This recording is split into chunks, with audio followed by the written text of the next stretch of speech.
Hey, righto, everyone. I think we'll get things kicked off. So today's webinar, we're talking about accurate conversion tracking, stop guessing, and start growing. So a little bit about Unbound. Hey there, how we going? So we're a digital marketing based in Hamilton, New Zealand. We always say it's all about damn good digital marketing.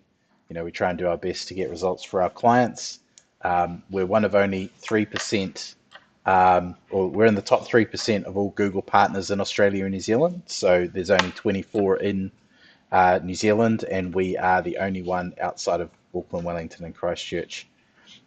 We talk about building strong strategies for our clients, not just following the trends or the latest um, you know kind of kind of trend that's happening in the world. Though solid strategies are always going to help businesses grow, and we really care about our clients succeeding, and we try and offer honest opinions and get them real results. And we do have clients all around New Zealand, but also all around the world. So today we're going to cover why guesswork with your analytics kills growth, a little bit about server-side tracking, which is really the foundation of accuracy, and we will also talk about enhanced conversions, which will help boost your ad performance, and about Facebook Conversion API. So if you're running Facebook ads, it's important to be looking at this. Um, just move things around on the screen. Um, so we'll kick straight into it. So we often talk about data being the foundation of your online success. It really is. Shit in, shit out. If you're sending your marketing engines poor data, then you will obviously not get the results you should be getting. So the problem we sort of have is really, if using, data, using guesswork, it's really killing your growth. And there's been some massive sort of changes in data over the last sort of year or two. And this is obviously where marketers, business owners need to be thinking about their data foundations and making sure they've got themselves set up for success in 2025 and forward. So there's been a lot of talk about cookies, cookie deprecation, cookies going away, and so Google has kind of kicked that back a little bit, but it's still important to be thinking of the world, I guess the cookieless future, and not relying on traditional browser cookies to be collecting your data. Lots of other um, you know web browsers aren't using cookies anymore. They'll be blocking those cookies for privacy reasons, and so it's important to make sure you've got your data collection set up in such a way that if more people start using browsers that are sort of blocking cookies, or using things like ad blockers or intelligent tracking prevention, that you're not going to miss out on that important data to know what your marketing is actually doing. So yeah, ad blockers is one. A lot more people interested in their privacy and using ad blockers to prevent those browser side cookies from firing, which means you're not getting the data on things like conversions or the audiences. And then Apple also, with a lot of their iOS updates, has installed intelligent tracking prevention technology, which means that when you are going cross app, or coming back to the same site again and again, it doesn't stitch together that data, so we don't actually know. And really, it's that cost of that inaccurate data where it's can lead to misinformed decisions, or wasted ad spend, especially if we're not getting those conversions firing, or we're not importing. Maybe we're only seeing 60% of the conversions. That's not enough to make good decisions in the future. And then that can also lead to poor attribution of which campaigns or which channels are actually performing the best, where you might start putting money or taking money away from channels that you think are working or aren't working, which could be the detriment to your marketing.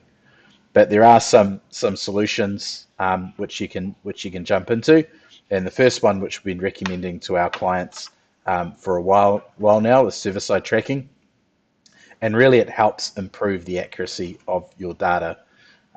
So I've put together a slide here which shows how server-side tracking works against client-side tracking. So the traditional model, when you come to a website, it would fire some JavaScript on your site, and it would send that data to, say, Google Analytics, Google Ads, Facebook Ads, whatever it might be, where on the server side tracking scenario, it would send it through a tracking server, and we usually set that up through Google Tag Manager, and then either something like Google Cloud or another third-party tool which we use, which is called Stape, and then that just allows us to kind of bypass, those browser side,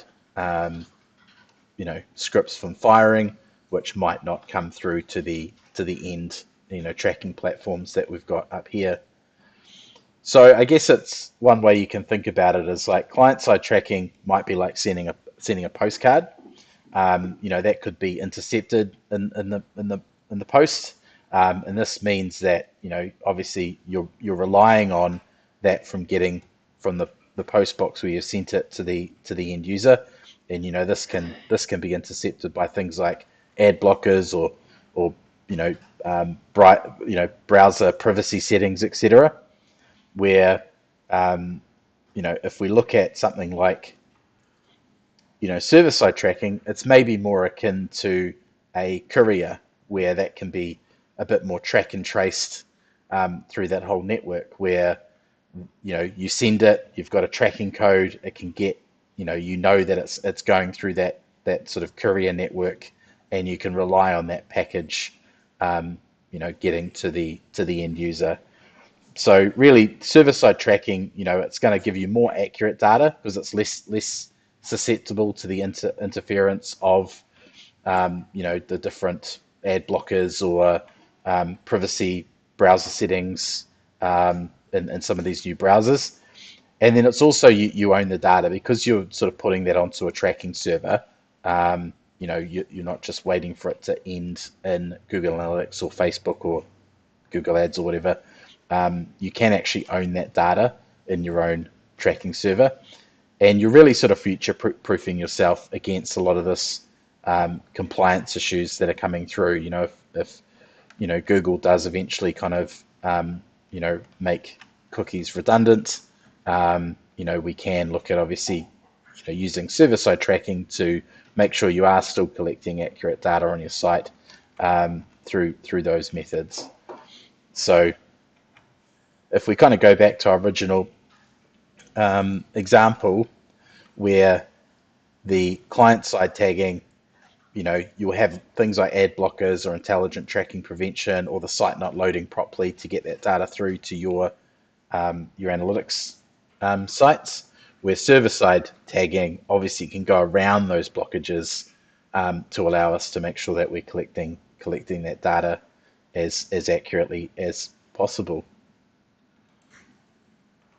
And this leads into enhanced conversion tracking from Google Ads, which really sort of is a similar, tracking to server-side tracking, where it's trying to hash that customer information from your ad, and if they fill out that form and come through as a converted lead within your system, then that will sort of bypass some of those conversion issues that we talked, the tracking issues that we talked about. So as an example, if we're looking at the old way that it used to work, where someone would click on an ad, they'd then come to your landing page, they'd then convert, and then that conversion ID from Google would then come back through to Google Ads. With a lot of the intelligent tracking prevention, that might obviously be blocked as they come through to the landing page, and then you're not actually seeing that conversion happening. And so this is the importance of making sure you're using some of these new technologies to make things like your Google Ads, in this case, work more effectively. So when using enhanced conversion tracking, even though that data, could be redacted from the landing page, as in the example up here, but the enhanced conversion will obviously look at collecting those key bits of information for that customer and send that back to Google Ads so they can match it up with that ad click, which just means that your ads are going to be a lot more effective because you're collecting more data from that person that's clicked your ads, and Google can then make the most of that to serve it to serve your ad to more customers that will actually convert at the end of the day. So Google has actually done some research around enhanced conversion tracking on campaigns, and so they've found that clients, who spend on search and successfully implement enhanced conversions see a greater than 8.5% increase in average reported conversions. So again, that's just using a lot of Google's machine learning, and algorithms to improve who the ads are being served to, so that it can actually, get in front of the right people who are going to come across and convert.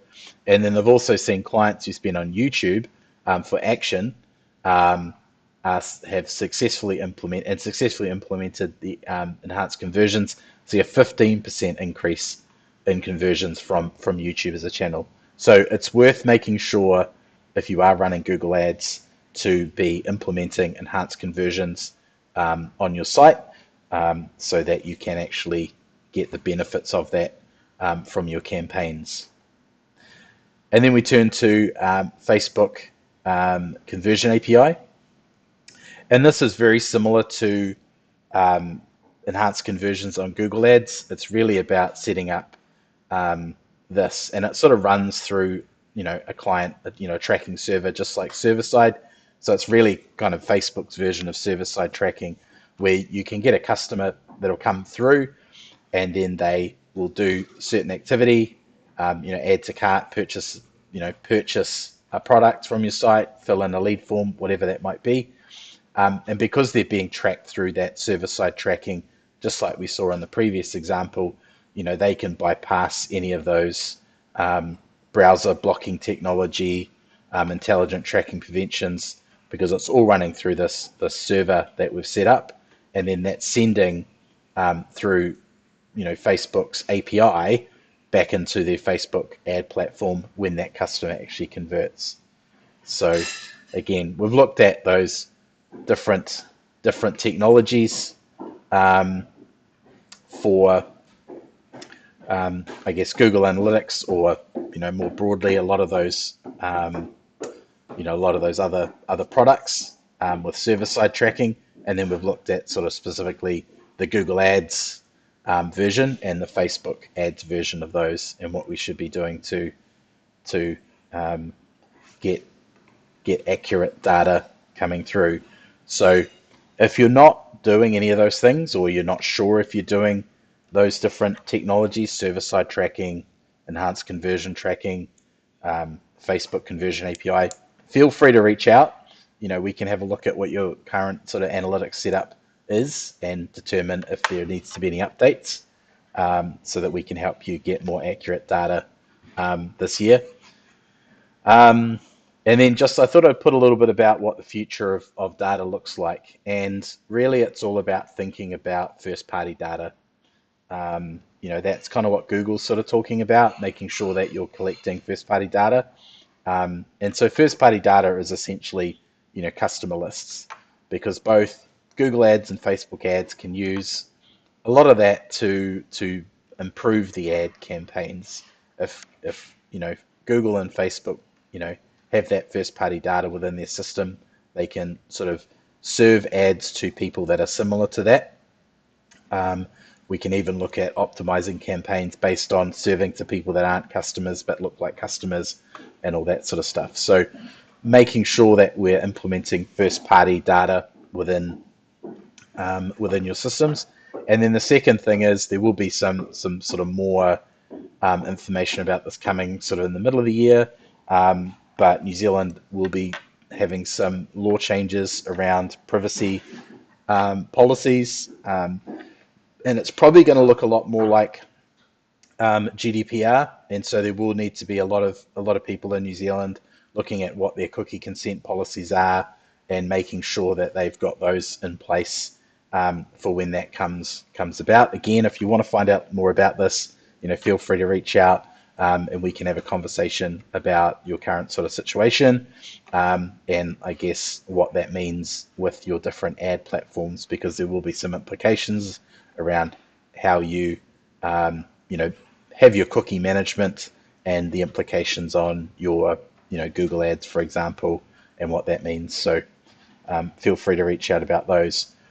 And coming up, we are actually running a series of live workshops this year. The first one is at the beginning of next month, which will be on your marketing strategy. We'll be going through the 4M's of marketing.